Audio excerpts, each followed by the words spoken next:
إن الحمد لله نحمده ونستعينه ونستغفره ونعوذ بالله من شرور أنفسنا ومن سيئات أعمالنا من يهده الله فلا مضل له ومن يضلل فلا هادي له أشهد أن لا إله إلا الله وحده لا شريك له وأشهد أن محمدا عبده ورسوله أرسله بالهدى ودين الحق ليظهر على الدين كله ولو كره المشركون أما بعد. معاشر المسلمين, tumshukuru Allah subhanahu wa ta'ala ambaye ametuwezesha tena kukutana katika Ijumaa hii kuendelea na ibada ambayo kila wiki Waislamu wanakutana kutekeleza ibada ya siku ya Ijumaa, na pia kukumbushana katika yale mambo ambayo muhimu kama ilivyokuwa katika dini yetu. Mtume wetu alayhi salatu wasalam alivyosema, ad-dinu an-nasiha, dini ni kupeana nasaha na kuelekezana katika yale mambo ambayo ya muhimu watu kuyafahamu.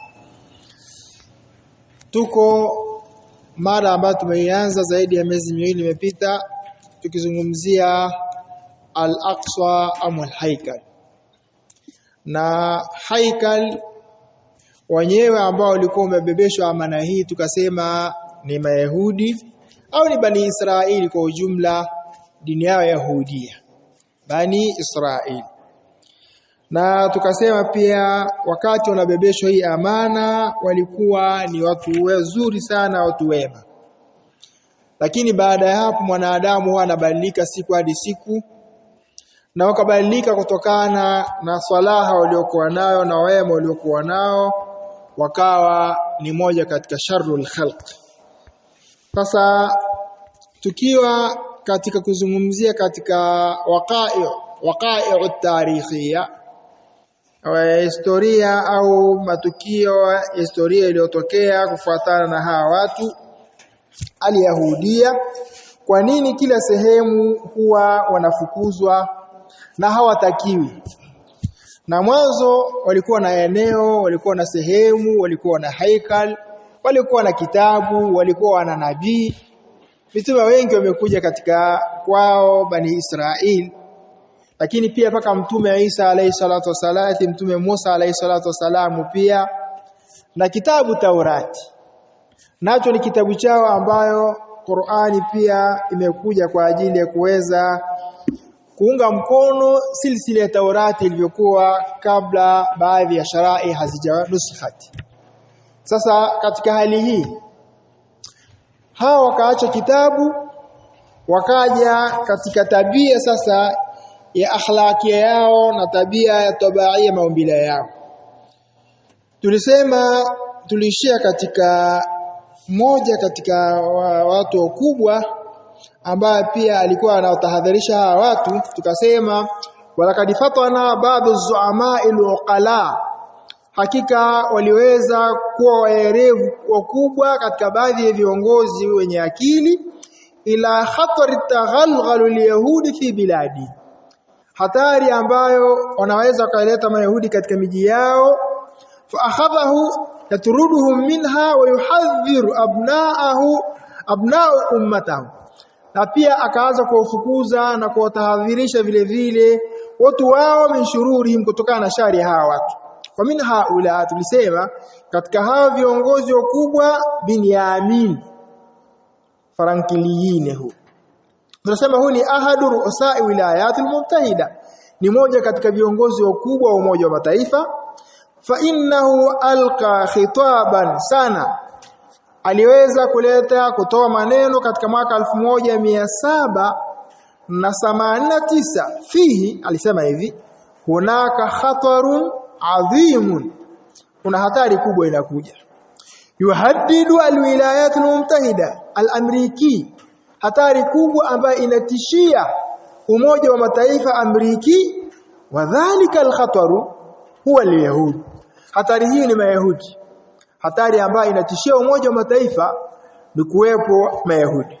Ayuha sada, enyi waheshimiwa, haidhuma istaqarra alyahud tajidunahum yuhinuna min azimati ash-shab wa yaz'una al-khalq al-tijari ash-sharif, innahum la yandamijuna bish-shab laqad kanu hukumatu dahil hukuma. Maneno yake وحينما يجدون معارضة من أحد فإنهم يعملون على خلق الأمة ماليا كما حدث برتغال وإسبانيا. إن لم يمنع اليهود من الهجرة بموجب الدستور ففي أقل من 200 سنة سوف يتدفقون على هذه البلاد بآلات ضخمة تجعلهم يحكموننا ويدمروننا ويغيرون شكل الحكومة التي ضحينا وبذلنا لإقامتها دماءنا وحياتنا وأموالنا وحريتنا. إن لم يستثنى اليهود من الهجرة فإنهم لم يمضي أكثر من 200 سنة ليصبح أبناؤنا عمالا في الحقول لتأمين الغذاء لليهود. haya ni katika maneno ya huyu mmoja katika viongozi wa Umoja wa Mataifa. Tukayafasiri nikirudia ili tuendelee kwamba anasema enye waheshimiwa, kuna hatari ambayo inakuja na hasa katika Umoja wa Mataifa. Hatari kubwa na ni hii Mayahudi kuwepo. Mayahudi hawa haithuma istakarra li popote utakapopewa nafasi nchi yoyote wakakaa wakatulia, tajidunahum utawakuta wao yuhinuna miazimati shab. Watu wa hiyo sehemu yote kwamba watu wanafanyia ihana, wanaonyongesha, wanaodhalilisha, wanaopokonya mali zao, wanaopangia riba mbovu mbaya na vitu kama hivi. Kwa hiyo utaona kwamba popote utakapo hapa na biashara pia wanaiteteresha na uchumi pia. Innahum hakika kwa sababu wao hawajichanganyi pamoja na raia kwa ujumla. Bali wakija katika nchi yoyote lakadikanu hukuma dail hukuma. Ni serikali ndani ya serikali. Watu hao wakiingia manake ni serikali mustaqil. Wao wana maamuzi yao, hawafuati kanuni za nchi husika, hawafuati hivi. Bali wao kwa hivi. Wahinama yajiduna muaradatan, kama watakutana kwa pamoja na chochote ambacho kinaozuia mmoja katika watu mfano nchi husika, basi wao wanaanza kuathiri kwanza kimali na kiuchumi, kama walivyofanyika Portugal na Hispania. Wa Hispania namna kitu gani kimeokumba mpaka wakawafukuza hawa. Idha lam yamna alyahudi min alhijra, kama hamtawazuia Mayahudi waache kuhamia katika nchi zenu bimujibu dusturi, kwa mujibu wa katiba, wazuilio katiba itungwe, wazuilio kwamba hao hawaruhusiwi kuingia kwa nchi yetu. Kama hamtafanya hivi fa fi aqalli min 200 sana, haitafika miaka 200, sawfa yatadaffaquna ala hadhihi albilad biadadi dhakhama, wataingia katika nchi kwa idadi kubwa, tajaluhum, kwa idadi hii kubwa itawafanya wao wanatuhukumu, wanatutawala, wanaidamiruna, wanatuteketeza, wayughayiruna shakli alhukuma, na utabadilisha hali ya nchi kwa ujumla na serikali kwa ujumla, allati dhuhaina, ambayo sisi tumejitolea nchi yenyewe, tutoa juhudi zetu kubwa na damu zetu na uhai wetu na mali yetu na uhuru wetu. Illa miyasa, kama hamta tunga katiba ikawazuia hawa watu kuingia katika nchi husika. Huyu ni mmoja katika viongozi wakubwa wa Umoja wa Mataifa.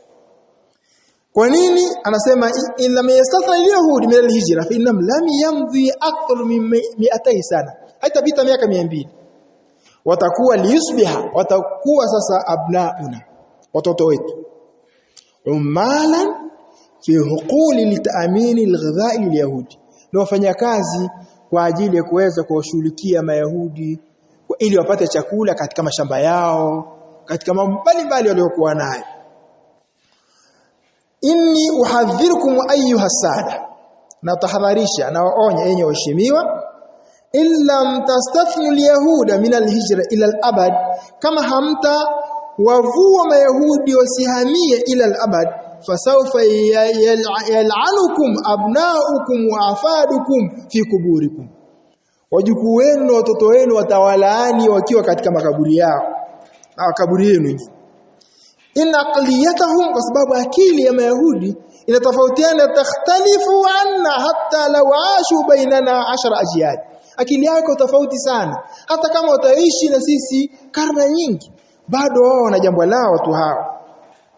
Kwa nini kiwisha sawa namru? Chui la yastatiu taghyiru launi. Chui anaweza akabadilisha rangi yake kabadilika. Chui yoyote ana mabaka. Rangi yake haibadiliki. Na hawa watu rangi yao vyovyote utakavyokirimu kwenye nchi yako bado wao wataka kufanya huko mtumwa. Hii ndio hali ya huni moja katika viongozi wa Umoja wa Mataifa. Wakitahadharisha watu hawa walivyo. Haya ni katika wakai, katika matukio ya tarehe, historia, namna gani hawa. Kisha tukasema hawa pia wana ghururu. Wao wanajiona wataalimu, wao ni watu wakubwa, wao ni watukufu. Yahud yatabiruna anfusahum abnaullah wa ahibbahu. Mayahudi wanajizingatia wenyewe kama ndio watoto wa Allah na ndio vipenzi wa Allah. Wao ndio Allah anawapenda. Wa sha'buhu al-mukhtar, na ndio taifa teule lililochaguliwa na Allah. Haya ni moja katika itikadi yao. Kwa hiyo wao ndio wameumbwa kama wanadamu, wengine wote wameumbwa kwa ajili ya kuwahudumia wao. Wa min qadimi zaman hum yuqassimuna al-alam ila qismayn, tulisema. Wao ulimwengu umeogawa katika mafungo mawili. Kuna qismu Israeli ambao ni wao ghairu yahudi, hawa ni watu bora.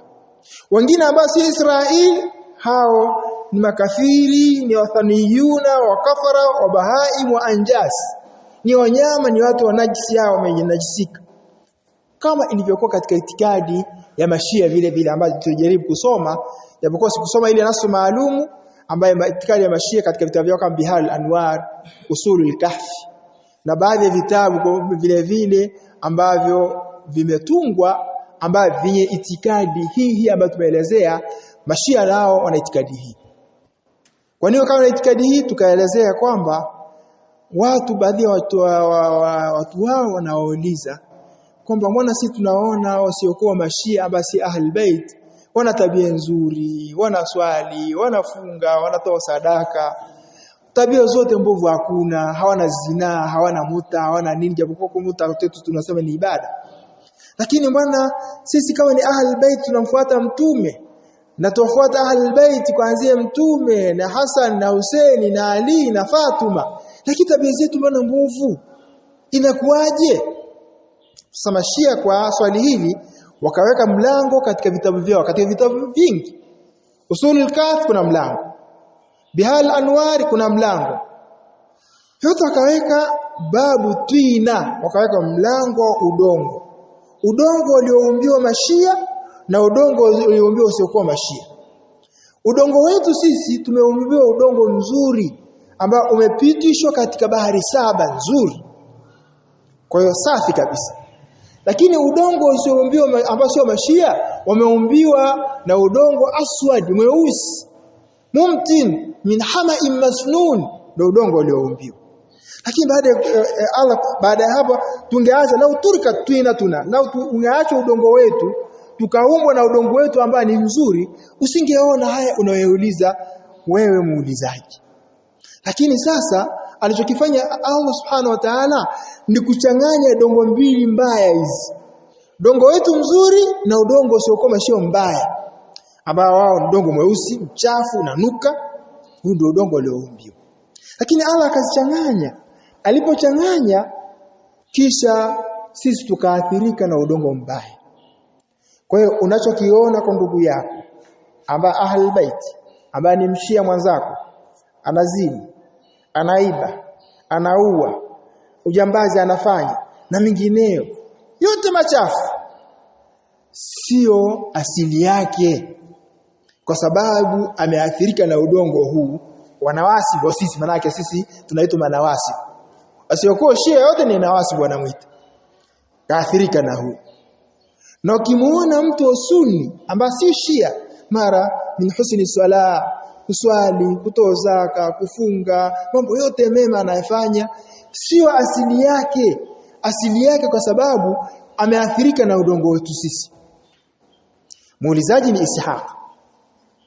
Anasema ikiwa ni hivyo sasa, fa in kana yawm al-qiyama fama, je, kama ni hivyo siku ya kiyama itakuwaje sasa? Anasema ya Ishaq ambaye ndio rawi la hadithi kwa mujibu katika vitabu mpokeaji. ewe Ishaq, siku ya kiyama kila kitu kitarudi katika asili yake. Mashia asili yao ni nzuri, kwa hiyo kwa maana watarudi katika asili yao, wataingizwa peponi. Kwa vipi? Kwa sababu yale yote yaliyofanywa mema aliyofanya msunni, ambaye kuswali kwake, kufunga, akatoa hija, akaenda hija, akatoa sadaka, yote thawabu zote zitachukuliwa, utabebeshwa wewe. Alafu mabaya aliyofanya Shia katika uchafu, kuua, ujambazi na mengineyo, yote atabebeshwa nani? Sunni. Alafu kila kitu kinarudi katika asili yake. Kwa itikadi hii sawa sawa na itikadi hii hawa Mayahudi. Na tunasema pia Mashia asili ni Mayahudi kama ambavyo tutajaribu kuangalia. Kwa hiyo katika vitabu vya Kiyahudi Talmud ambacho kinafasiri Taurati, wao wana ghurur kama kitabu chao ambacho pia wao kwa sababu ni Shabullah al-Mukhtar. Lakini pia kutokana na msimamo huu na itikadi hii mbovu, wamepingwa kila sehemu waliokwenda, na wametolewa na wakafukuzwa. Wayasfu daktari na anaelezea daktari Yazman awal rais Israel Tali al-uzla fi al-yahud, Mayahudi tunatolewa na kufukuzwa kila sehemu, biqauli aliposema wakana al-yahud fi maskat ar-ra's bi Rusia. Mayahudi walikuwa tukiwa Urusi, tulikuwa tayari hali yetu ilikuwa ni ngumu sana. Yaishuna kama yaishu fi mi'ati al-mudn as-saghir wal-kabir munazilina munkabishin. Tunaishi kana kwamba tunaishi katika hali mbaya ngumu, kwa sababu tunatengwa na umma na jamii na ulimwengu kwa ujumla. Wa fi alami ghairi alami an-nas alladhina yaishuna ma'ahu, kana kwamba sisi tunaishi katika ulimwengu sio ulimwengu ambao watu wanaishi. Huyu mmoja katika Mayahudi anaelezea inakuwaje sisi Urusi tuliishi kana kwamba sisi sio ulimwengu ambao watu wanaishi. Yaani kana kwamba anataka kuelezea kama ilivyokuwa katika wakati wa Firauni, namna walivyoishi katika hali ngumu. Lakini Allah akawanyanyua, akawatoa wema wazuri, baadaye akabadilisha. Sasa huyu ni moja katika Mayahudi wenzao akielezea hali ilivyokuwa. Na hali hii sasa utaona kuna tukio ambalo limetakulu katika moja katika ukielezea kutokana na Mayahudi. Joel Mair, waziri khariji Israeli sabiqa, anasema inna al-yahuda al-muqimina kharij Israel, Mayahudi wanaoishi nje ya Israeli, tawaif mutashattita, ni watu makundi tofauti tofauti, taishu fil manfiya, wanaishi hali ya kuwa wanafukuzwa, wa annahum muwatinuna israiliyun, hali ya kuwa ni wao watu wa nchi hiyo ambao ni watu Bani Israil kabla kulli shay. Kwa hiyo kiishi katika hiyo sehemu, wao lazima kwanza Myahudi anampenda Myahudi mwenzake kabla kila kitu. Wayatahattamu alayhi alwala almutlaqa, wao wanapendana Myahudi kwa Myahudi ni hadhihi dawla aljadida mahama takun jinsiyatum arrasmiya allati yusabbihunaha ala anfusihim, vyovyote itakavyokuwa jinsia yao ambao tayari wao lazima wao ampende Myahudi mwenzake. Lianna alyahudi alinjilizi, Myahudi ambaye ni Mwingereza, alladhi yanshub bihukm alinjilizia, ambaye tayari huyu anakuwa tayari katika utawala huo Uingereza, hafidh al-mulk, la yumkin an yakuna fi nafsi alwaqt suhuyuni, ambaye hawezi kuwa suhuyuni, hawezi kuwa yeye ni suhuyuni. Suhuyuni kama tulivyosema pia ni kundi katika kundi la Mayahudi ambao ni mlima katika mlima wa Kiyahudi unaitwa Suhuyun, na hili kundi ambalo lina fikra ya sahahina ambalo likajinasibisha na fikra hiyo, ambao wana harakati ya kuweza kurudisha haikali yao ambao wameipoteza.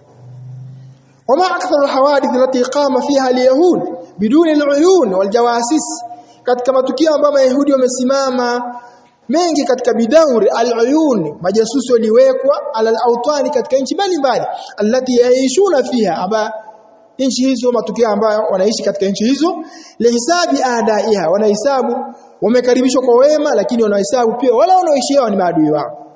Wa adhharu mithlu hala dhalika ma qama bihi al-yahud al-muqimina fi al-Almania, na kilichodhihiri zaidi ni kama waliofanya Mayahudi Ujerumani. Walitunukiwa, walipewa nafasi nzuri, wakawa wanaishi kwa amani, lakini wakaleta mambo ambayo inajulikana ghadrihum al-watan, wakaenda kinyume na nchi na wale waliokaribisha. kuna mkataba unaitwa Wad Balfour. Mkataba huu Wad Balfour min al-hukumatu Britania, hiyo ulikuwa ni mwaka 1917. Wad Balfour pia ni nini sasa? Na walifanyaje Mayahudi? Na paka ikawa sasa Hitler sasa akafika kwamba akaamua kwamba bora aondoa hao wote, rais wa Ujerumani.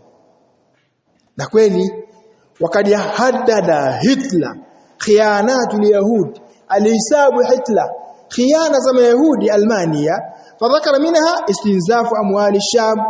Kwanza akaona kwamba wanatoa mali za raia wangu na kuzipokonya biriba al-qafadi, kwa riba mbaya, wanaongeza riba mbaya, wa ifsadi taalim, na pia kuharibu mafundisho, wa saytarat al-masalih ala al-maswarif, pia wanataka watawalia katika nchi mambo mengi. Wao ndio wale washarakati tijaria, mashirika ya kibiashara, wao ndio na Wayahudi sasa ndio tajiri duniani, atawalia hilo. Sio hilo tu, pia na mambo mengi. Akasema Hitler pia ala duari an-nashri wa tadakhul fi siyasa, pia wataka ujiingize kwenye siasa pia waweze kuharibu mfumo wa dola na mfumo wa nchi husika.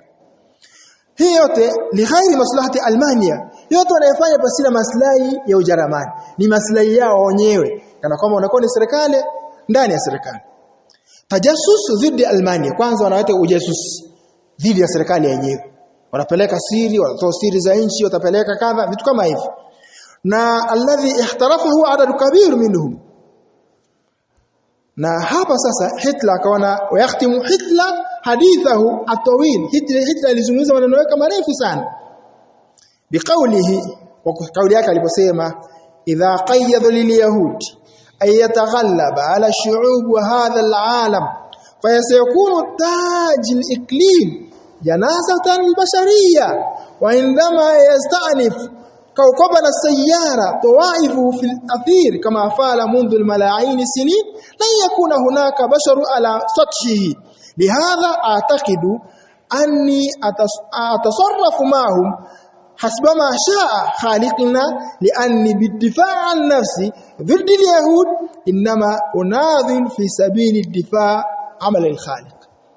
هتلر رئيس أمريكا وجرمانيا anasemaje? Anasema hakika kama hawa hawataweza kuangalia vizuri hawa watu Mayahudi na tukawaacha wakawa na nguvu, na tayari ulimwengu mzima itakuwa ni tajul ikilili janaza. Ulimwengu utakuwa ni janaza iliyoandaliwa tayari, watu wote watazikwa. Sasa dunia nzima hakuna atakayesimama, utakuwa ni tajul ikilili janaza albasharia, ni janaza kabisa la wanadamu wote. Wendama yastanif, wakati tayari mkiwaacha hawa sasa hakutapatikana sasa katika ulimwengu mtu yeyote ambaye atakuwa mafuras, ambaye amenyanyua kichwa chake kwa ajili. Ni watu hatari watu hao. Maneno na asema mimi sasa kwa itikadi yangu sasa ndio maana niliona niofute wote duniani, kwa sababu nataka kufuta ulimwengu mzima. Na itakini nikifanya hivi basi hii ndio kwa mujibu wa alioniumba, anaona lazima nitetee nchi yangu na nafsi yangu vile vile. Huu ni Hitler, na maana iliyofanyika bila shaka ulimwengu unajua. Paka leo bado kuna kumbukumbu na Mayahudi namna gani walivyouawa kule Ujerumani na Hitler maneno yake. Idhan kwa hali hiyo sasa utaona sasa watu hao kila sehemu wakienda dunia hayawataki. Lakini sasa hivi sasa mbona umekuwa na nguvu? Qur'ani imetueleza وقضينا إلى بني إسرائيل في الكتاب لا تفسدن في الأرض مرتين ولتعلن علوا كبيرا فإذا جاء وعد أولاهما بعثنا عليكم عبادا لنا أولي بأس شديد فجاسوا خلال الديار وكان وعدا مفعولا ثم رددنا kisha Qur'ani tutawapa nguvu karata ile tutarudisha nguvu pia wa amdadnakum bi amwali wa banin, tutawapa mali nyingi na watoto, wakana aktharu, watakuwa ni wengi pia watu hao. Sasa wakiwa wengi sasa wataleta ufisadi mwingine, wataua, watafanya mengi makubwa. Sasa ikiwa hivyo sasa faidha jaa wadu akhira liyasuu wujuhakum waliyadkhulul masjida kama dakhaluhu awwala marra waliyutabbiru ma'ala tatbira. Watakapokuwa tayari wataleta ufisadi mwingine kama walivyo, Allah atawaleta watu ambao kama tunasoma hii aya yasumunakum su'al adhab, ambao atawaadhibu adhabu mbaya ili waonje adhabu kama wanavyoadhibu watu wengine. Na hilo ni moja katika nini yao. Lakini pia tukija katika rais wa Amerika pia mwanzo alitahadharisha. Mwanzo alisema kwamba Amerika imekuwa ndio ng'ombe wenye maziwa sasa hivi, amba ananenepesha hili kundi la Kiyahudi. Kwa nini tuzungumzia hapa katika hili? Kwa nini mpaka Amerika hivi sasa imekuwa hiyo? Kwa sababu Wayahudi wao wafuati Taurati, wanafuata vile vile matamanio yao. Tusema la tastakhrib idha alimta anna almas'alata muta'alliqat bil yahudi. Usione ajabu kama mas'ala kama tuzungumzia yanaambatana na Mayahudi, wabidhafi haula wa binufusihim, kwa dhaifu wasiokoma Yahudi. Sasa Mayahudi wanachukua hii nafasi sasa. Mahadu lihadha al-amri likay yusalu ila biladi an-nasara. Mayahudi walijiandaa ili waweze kufika katika miji ya Manaswara, ila ayahkum biahwaihim, ili waweze kuhukumu kwa matamanio yao, walaisa bidinihim, sio dini yao. Walmas'alatu bada'at fi al-qarn as-sadis 'ashar miladi. Mas'ala imeanza karne ya 19 miladia, ambayo kharaja fi dhalika al-waqt, katika karne ya 19 alitoka katika wakati wa rajulun yahudi, mtu ambaye anaitwa Myahudi ismuhu Martin Luther. Huyu alitoka tanaka naswarania karne ya 19, akaingia katika wanaswara. Thumma bada yad'u ila al-yahudi, alipoingia katika wanaswara akaanza kuulingania wanaswara katika uyahudi, tahta ismu naswara, akiwa ni mwanaswara lakini akiwalingania katika uyahudi. Wa yahudiyun aytanaka nasrania, thumma bada yad'u ila al-yahudi min khilali naswara, akaanza kuulingania manaswara akiwa yeye ni mwanaswara lakini akiwalingania katika uyahudi. Faawjad firqatan inda nasara, akaanzisha kundi mbele ya manaswara, hum katoliki, kundi la kwanza, wa orthodokia kundi la pili, wa protestanti kundi la tatu. Lakini awjad firqatu thalitha urifu protestanti, kundi la tatu alioanzisha likiitwa protestanti. Watarjama hadhihi alkalima katika kaifa awjad hadhihi arrajul hadhihi alfi'a, makundi haya matatu alianzisha vipi huyo mtu. Da ila harfiyati at-taurati lin-nasara, alilingania kwamba watu wote manaswara waamini Taurati kwanza. Ay hamalahum ayuminu bi anna kulla ma jaa fi at-taurat sahih, waamini kile kilichokuja katika Taurati sahihi. Na ndani ya Taurati kuna kitabu cha Kiyahudi ambacho kinaitwa Talmud ambacho kinafasiri Taurati. Kwa kwanza akawalingania Manaswara waamini kila kilichokuja katika Taurati. Ilman annahu nasraniya, yeye ni Mwanaswara, kaingia katika Unaswara lakini anawalingania Manaswara waamini Taurati kwanza. Wanasu alladhina yataraddaduna ilayhi an-nasara aqnahum, na wale ambao Wanaswara wanasita hawataki kuamini Taurati, aliyokinaisha aqnahum bi ayyuminu bit-taurati qabla iman bil-injil, ويامين التوراة قبل يكوامين إنجيل kwanza. ولهذا تجد هذا صنف من النصارى, utakuta kundi hili katika manaswara yamtalikuna alkitabain, wanamiliki vitabu viwili. Wanasemaje? Almusamma al-ahd al-qadim wa ahd al-jadid. Kuna ahd al-qadim na ahd al-jadid. Katika nuskhati wahida kuna vitabu viwili, agano la zamani na agano jipya, wakati huu mmoja. Huyu Myahudi alifanya kazi hii kwanza. في نسخة واحدة فالنصراني بدأ يقرأ التوراة أولا, wakawa kwa Nasara wakaanza kuisoma Taurati kwanza, wayu'minu bima jaa fi at-Taurat, na kuamini kile kilichokuja katika Taurati. Thumma baada dhalika yaqra ma jaa fi al-Injil, baada ya hapo ndo anaanza kusoma kile ambacho kimekuja katika Injili. Haulai fi dakhilihim tahawalu ila al-yahudi, hawa sasa ndani yake wakageuka wakawa al-yahudi, lakini na dhahiru nasara, lakini dhahiri yao anajulikana kama Mwanaswara. Walihadha jamiu ru'asa Europa, viongozi wengi wa Europa la yakununa illa min hadha almadhhab, wengi wanakuwa katika madhehebu haya, imam protestanti au orthodoki sio Katoliki. Haya makundi mawili. Na hasa hawa sasa postanti hao. Limadha? Lianna postanti, kwa sababu postanti hao fi dakhili yahudi, ndani yake ni Wayahudi. Wa in kana qishrahu al-khariji, isipokuwa hata kama ganda lake la nje ni Nasara. Walihadha tajiduhum min ashaddi al-mudafi'in an Israil. Ni katika wengi wanaotetea Israeli ni hawa, na pia wanaona kama ni watu ni Shaabullah al-Mukhtar. Rais wa Amerika wa kwanza anaitwa rais wa Amerika ambaye tayari tumzungumzia, ambaye tayari alitahadharisha likundi, anaitwa Ibrahim Lincoln. Kama taalamu anna dhalika rais al-Amerika fi zamani, katika wakati wake, hadhara al-Amerikani min taamul mal yahudi, aliotahadharisha wa Amerika taamul ma yahudi. Kataba risalatan, aliandika risala, kitabu mahfudha fi matafi Amerika, ambayo kimehifadhiwa katika sehemu za ukumbusho wa Amerika.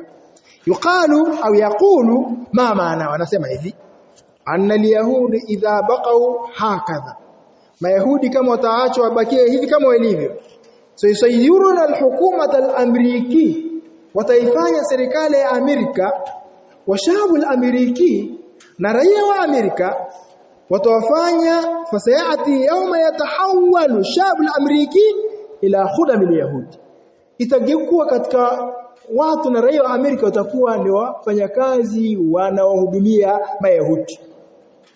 Hadha qala, haya alisema katika mwaka 1800 miladia, mwaka 1800 rais wa Amerika Ibrahim alisema haya. Hadhi tahaqqaqat fi waqtina, haya sasa ndio yamehakika katika wakati wetu. Idhan tahawala an-nasara ila yahudi. Ndio maana hata kinachotendeka hivi sasa kwa Palestina, Myahudi amebebwa na Amerika. Kama tulivyosema, nchi mbalimbali kutokana Myahudi alikuwa hana eneo anapokaa, hana sehemu ya kutulia. Umoja wa Mataifa katika mwaka 47 wakaona basi waende pale Palestina, wakamkatie ka eneo akae. Kwa mujibu wa katiba wa Umoja wa Mataifa akakatia eneo hiyo akaanza kukaa. Lakini kusani watu ukimkaribisha ni mtu ambaye tayari ana tabia yake hageuki, akaanza kuzidisha masafa na kuongeza mpaka leo watu wa Palestina kwamba anataka kuotoa yeye ndio nchi yake. Dunia inalalamika na dunia inasema tukubaliani na hilo, lakini ndivyo walivyo hawa watu.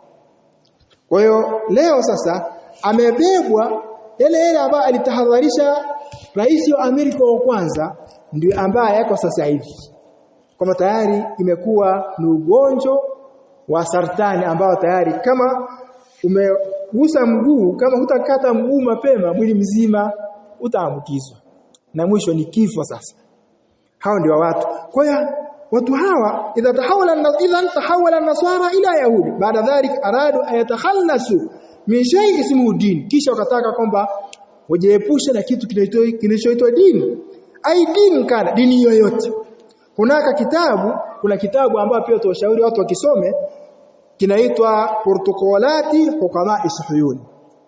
Kitabu hiki Protokolatu Hukama Isuyuni, lakini ukisoma laki bishartun an taqra'u bitahqiqi Muhammad al-Khalifa Tunis. Ukisoma hiki kitabu ama amekihakikisha Muhammad al-Khalifa Tunis, mwanachuoni huyu amekihakikisha hiki kitabu, ili uone yale wanayo njama zao na mambo ambao waliokuwa nayo. Sasa Myahudi akaanzisha kundi lingine linaloitwa Shuuia, ambalo tutaliona. Qul qawli hadha billahi tawfiq.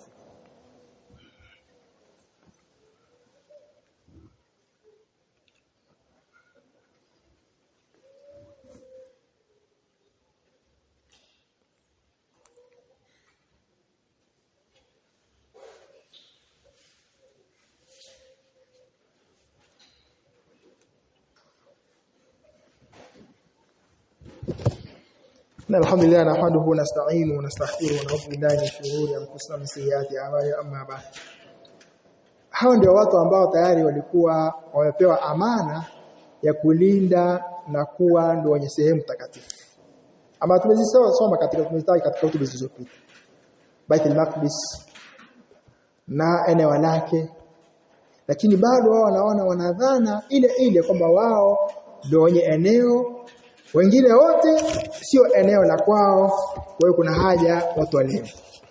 Sasa hawa Mayahudi kama tulivyosema wakawakinaisha na wanataka dunia nzima ifuate wao ni utumishi wao, na kwa hali hiyo sasa wakataka kuona sasa ili waweze kuitawala dunia, wakaona kuna vizuizi viwili ambavyo vinawazuia. Ayuhawilu jamii man ala alqurati alardhiyya, walitaka wageuze watu wote ambao katika dunia kwamba tayari lazima wafuate wao, lakini wakakuta hawa sasa kuna awaik, kino vizuizi amamahum la yasulu ila hadhihi alhadaf, hawaweza kufika katika lengo lao isipokuwa kuna vizuizi viwili. Fawajadu alaik fi amrayn, wakakuta vizuizi ni katika mambo mawili, ad-din wal akhlaq. Wakakuta vizuizi hatuwezi kufika ili watu waweze tuwatawale. Vizuizi ni viwili, ni dini na tabia. Kuna vizuizi viwili, kuna tabia, kuna dini na kuna tabia. Kila watu kwenye nchi yao kuna mila zao, kuna tabia yao ambayo wamezoea. Sasa je, utaweza kugeuka hawa watu wakatufuata? Wakakuta hiyo kama ni vizuizi. Fabadau yaamaluna alhamdulillah ala ayatruku din. Kwanza wakaanza kuambia watu kwanza waache dini, aidhi dini yote. Wakasemaje? La diniyin, hakuna dini. Watamfidhu hadha almukhattat, ili kueneisha watu kama kusipatikane dini. Sasa kharaja rajulu fil ittihad sovieti, alitoka mtu katika ittihad sovieti, ismuhu Karl Marx, jina lake anaitwa Karl Marx. Alitoka mtu huyu katika mwaka 1800. mtu huyu alitoka. Hadha rajul waliduhu khaham al-yahudi, mzazi wake ni mmoja katika khaham, katika wale wakubwa wa Kiyahudi ambao tayari wao ndio mmoja katika watu tukufu katika Wayahudi. Alitoka huyo. Dafa'uhu wa huwa fi sadisati min umri, walimtoa akiwa na miaka 6. Tanaswara, kwanza akawa mwanaswara kwanza. Thumma tarabba ala annahu nasrani, akalelewa hali ya kuwa ni mwanaswara.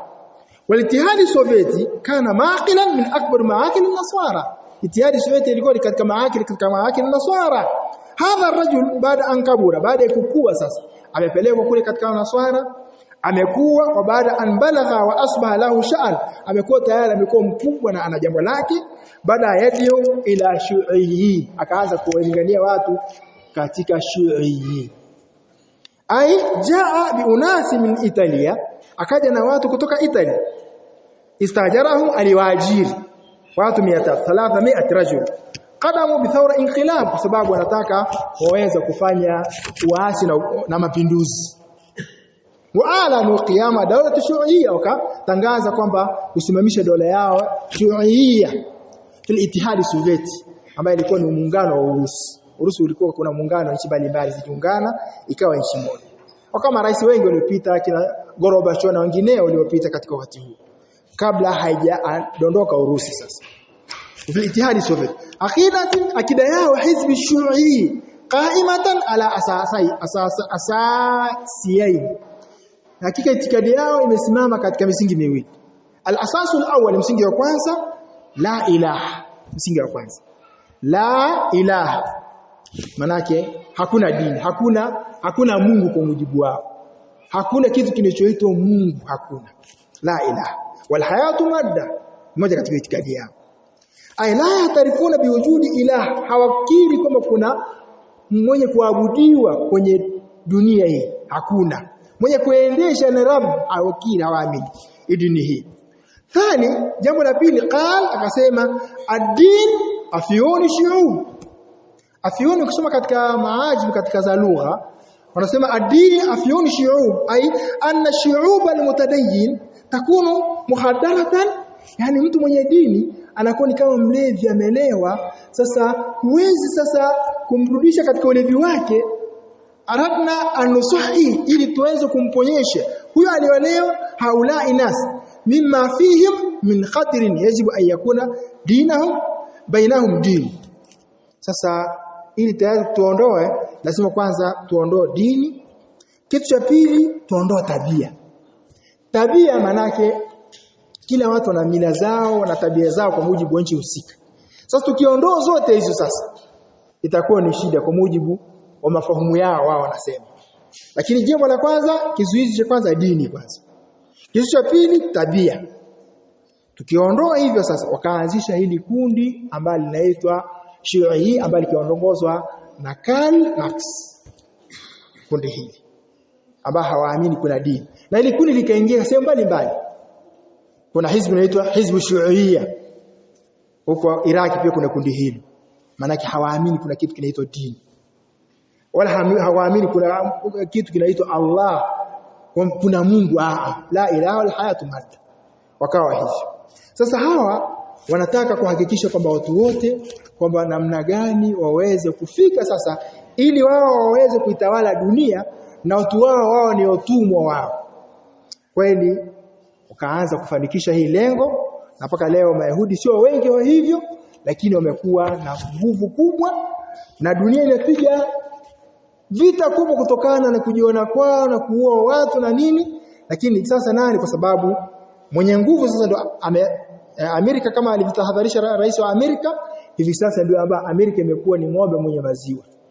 Yeye ndo anamsaidia kwa mujibu wa kiuchumi, kwa mujibu wa mali, kwa mujibu chochote. Anasaidia kwa nguvu zote kuhakikisha watu waendelee kuuawa, watoto wadogo, wanawake na nini. Amerika anasaidia. Ndio maana baadhi ya nchi wakati amewekwa Myahudi katika ardhi ya Palestina na Umoja wa Mataifa kwamba akamegewa eneo, baadhi ya nchi kama tulivyosema mwanzo zilikataa kuwepo kwamba sisi hatutambui kuna nchi inaitwa Israeli au nchi au taifa la Kiyahudi hatulitambui. Na kwa mujibu wa katiba Umoja wa Mataifa wasema pia hatutambui, pia hatutaki kwamba kuna balozi eti kutoka huko katika nchi yao aje kwenye nchi yetu Tanzania mfano. Nyerere alikataa, hakutambua kwamba kuna nchi ya Kiyahudi, alikataa moja kwa moja. Bali alikuwa anatambua kwamba Wapalestina ni nchi yao na ni raia husika na hawatakiwi kubugudhiwa na hawatakiwi kuondolewa kwenye nchi yao. Lakini leo babu wa dunia anaona kwamba kuondolewa mwenye haki ni huyu ambaye tunamzungumzia. Kwa hali hii sisi katika dini yetu tulitahadharishwa mapema sana na Allah Subhanahu wa Ta'ala na Mtume sallallahu alayhi wasallam. Tumfahamu huyu mtu. Tukimfahamu vizuri tayari kila mmoja ataona kwamba kitu gani ambacho kipo. Mtume alayhi salatu wasalam wakati amekuja kwa ajili ya ni silsila ya manabii wengi walipita na tayari kuja kuulingania watu wamwabudu Allah Subhanahu wa Ta'ala. Na katika watu ambao Mtume sallallahu alikuwa anataraji kwamba ndio wa kwanza kumwamini na kumfuata ni Mayahudi kwa sababu wana kitabu cha Taurati.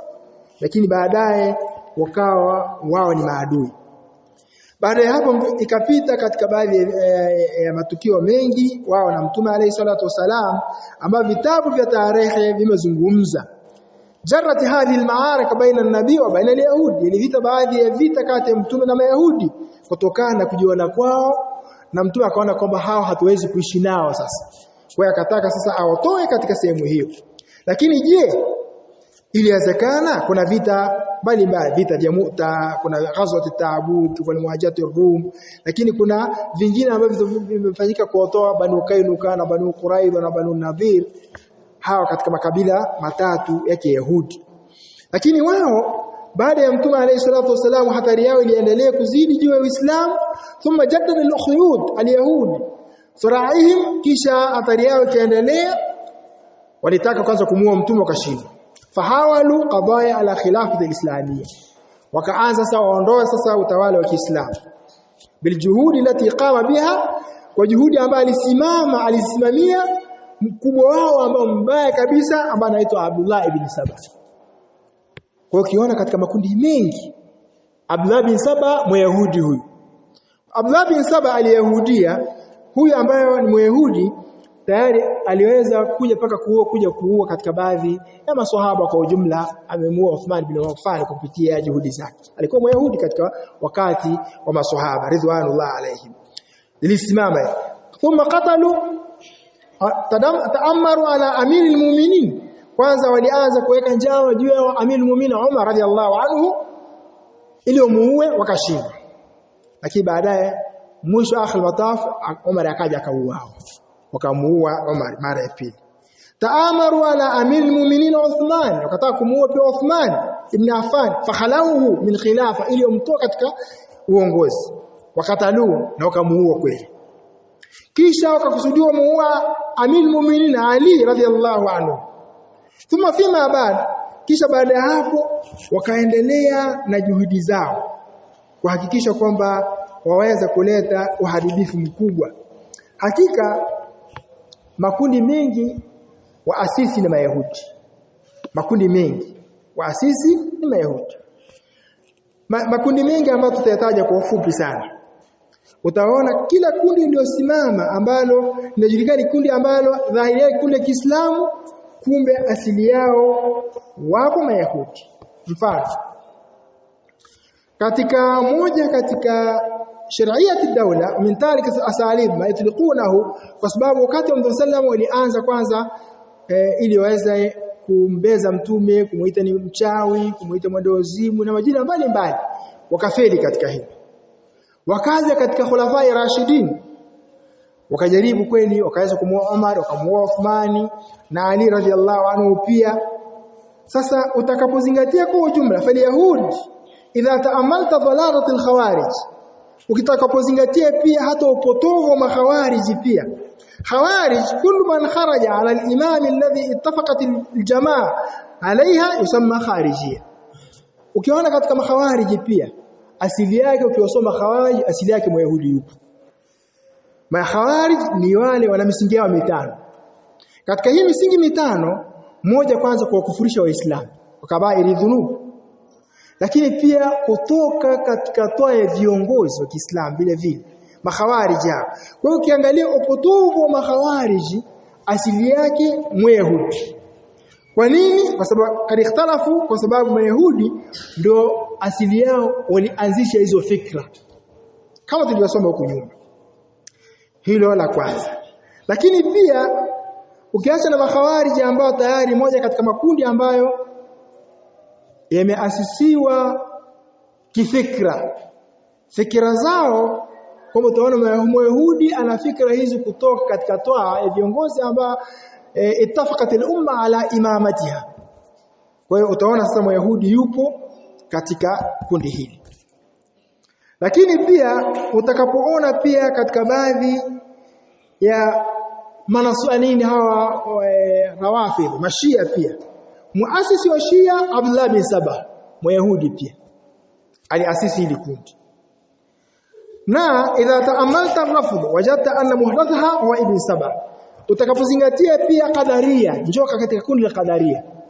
Qadaria ni kundi ambalo pia hum min nufati al-qadar, ambao wanapinga qadar, kwamba hakuna wanapinga qadar. Hao hili kundi kulizingatia pia kundi hili nufati al-qadar ambalo linanasibishwa pia, utaona Myahudi yupo, na katika wanachuoni wa firq wa vitabu vya firq wal adyan wanazungumzia hilo.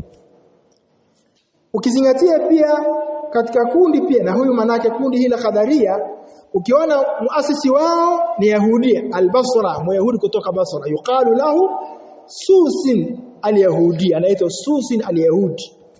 Wa idha taamalta kufr al-batini, ukiangalia katika ukafiri wa batini, wajadta anna, utakuta hakika muasisi wa kundi hili Maimun ibn Disan al-Yahudi pia. Huyu Ma'mun ibn Disan al-Yahudi, huyu ni mmoja Ma'mun ibn Disan ibn Daud al-Qadah, ra'su al-firqat al-Maimuniyya min Ismailiyya, ni mmoja katika kundi la Maimuna katika Ismailiyya, ni kundi la Shia. Kana yadhharu tashayyuh wa yabtunu az-zanadiqa, huyu katika mwaka 100 kundi hili ni Hijria. Utaona pia asili yake yupo huyu Myahudi, kundi hili ambalo tunasema la Qadaria. Kisha ukiangalia bid'a al-Jahmiyya, kuna kundi linaloitwa Jahmiyya. Wajata anna sanad al-Jahm ibn Sufwan, ambao tayari Jahm ibn Sufwan huyu yatasul bil Labid ibn al-Asam, anaungana na Labid ibn Asam al-Yahudi pia. Huyu Labid bin Asam ndio alladhi sahira an-nabii, aliweza kumwekea uchawi Mtume sallallahu alaihi wasallam. Ukizingatia pia hili. Kwa hiyo hata pia Jahamia asili yao utaona Jaham ibn Sufwan As-Samarqandi Abu Mihraz rais al-Jahamia. Qala al-Dhahabi, Dhahabi anasema, Imam Dhahabi katika kitabu chake Mizan al-I'tidal fi naqd ar-rijal wal kutub, dhalu mubtadi, alikuwa huyu ni dhalu mubtadi, halaka fi zaman sighar at-tabi'in wa kad zara sharran 'aziman. Huyu alileta shari kubwa. Kana yaqdi fi askar al-Harith ibn Sarij al-Khariji ala umara Khurasan, faqabada alayhi Nasr ibn Siyar wa qutila sana, akauawa mwaka 1128. Mizan al-I'tidal juzu ya kwanza utakutana haya maneno Imam Dhahabi yakimzungumzia. Sasa kundi hile Jaham ibn Sufwan ambaye ndio kundi asili yake Mu'tazila pia. Mu'tazila hawa ambao tuzungumzia katika makundi ambayo yanapotoka pia asili yake utaona Myahudi. Na makundi mengine ukiangalia kundi Shuaia Myahudi yupo. Ukiangalia kundi Bahaia Myahudi yupo. Ukiangalia Qadiani pia, Makadiani pia asili yake Myahudi yupo. Ala kundi haya ni makundi yote yaliyoleta zaza katika umma wa Kiislamu na yakafarikisha Waislamu kwa ujumla, asili yake Myahudi. Sasa Myahudi utakapomuona ukamjua alivyo, utaona kama ni mtu ambaye tayari amekuja lengo lake kwanza kuitoa dini, hataki kitu kilichotoa dini. Yeye japokuwa anajinasibisha na Taurati na Musa, ameacha, bali amekuja katika asili yake ya mwanzo. Mtume salama aliweza kutuliwa sumu na Labid ibn Asam kama ilivyokuwa katika vitabu vyote vya tarehe na vitabu vya tafsiri vile vile vikieleza tukio hilo la Mtume salama kutuliwa sumu na akala Mtume alayhi salatu wasalam. Utaona asili yake anataka mtu kumuoa Mtume ni Myahudi alikuwa. Labid ibn Asam huyo alikuwa ni Myahudi. Labid ibn Asam al-Yahudi al-Halif bani Zuraiq kana adham al-Yahudi bisihir, alikuwa katika Wayahudi walikuwa wakubwa wachawi, al-kufria ambaye alikuwa huyu sasa bisihir usumum, wakarijana lahu al-Yahudi 3 danair, alioweza kuwapa Wayahudi dinari 3 liyashara Rasul sallallahu alayhi ili waweze kumwekea uchawi Mtume sallallahu alayhi wasallam. Lamma raja min sulh Hudaybiyah, Mtume aliporudi katika sulh ya Hudaybiyah, fafana akafanya hivi. Wakisatuhu mashhura fi kutubi sunna, kisa chake ni mashuhuri katika vitabu vyote vya sunna, wa kutub tafsir na vitabu vya tafsir. Mfano ukiangalia katika vitabu vya sunna katika kisa hiki Sahih Bukhari, katika ukisoma Sahih Bukhari ukurasa 1430 utaiona hadithi hii na namna. Kisa katika Sahih Muslim utaona ipo. Fathul Bari kitabu tib utakuta tukio hili limetajwa. Katika Fathul Bari kuna babu sihir tahta hadithi. Imam Hafidh Ibn Hajar Asqalani ameweka mlango babu sihir. Babu maana yake babu sihir tahta hadithi, akielezea hadithi uchawi aliofanyiwa Mtume sallallahu alaihi wasallam na Labid. Na vitabu mbalimbali, vitabu vya sunna na vya tafsiri na vya tarehe vinazungumzia tukio hili. Asili yake Myahudi. Tukio tukimjua Wayahudi kama hivyo sasa, je, bado utakuwa mtu ataadalika nao kwamba wao ni Shabullah al-Mukhtar? Bila shaka utaona kwamba sio kweli. Hivi sasa wameacha ile kadhia ambayo ilikuwa ya mwanzo, na kama hawa ni watu wanatakiwa watahadharishwe, bali dunia watahadharisha watu hawa kwamba hawaruhusiwi kwenda wakaingia na wakapewa hata hifadhi katika nchi husika, kutokana na wenyewe walivyo ni watu hatari katika nchi. Ukiingia ambapo lazima tuwajue, na ndio maana kadhia tukizungumzia Baitul Maqdis na mambo wanayofanya hivi sasa na mauaji na wanavyoua na ni tabia zao ziko hivi, kwa sababu watu wengine wao ni manyani, wao ndio wanadamu asili. والحديث بقية. أقول قولي هذا وبالله التوفيق. اللهم صل على محمد وعلى آل محمد كما صليت على إبراهيم وعلى آل إبراهيم، وبارك على محمد وعلى آل محمد كما باركت على إبراهيم وعلى آل إبراهيم في العالمين إنك حميد مجيد. اللهم أعز الإسلام والمسلمين وأذل الشرك والمشركين ونكس أعدائك أعداء الدين، واختم لنا بالباقيات الصالحات أعمالنا. أقم الصلاة.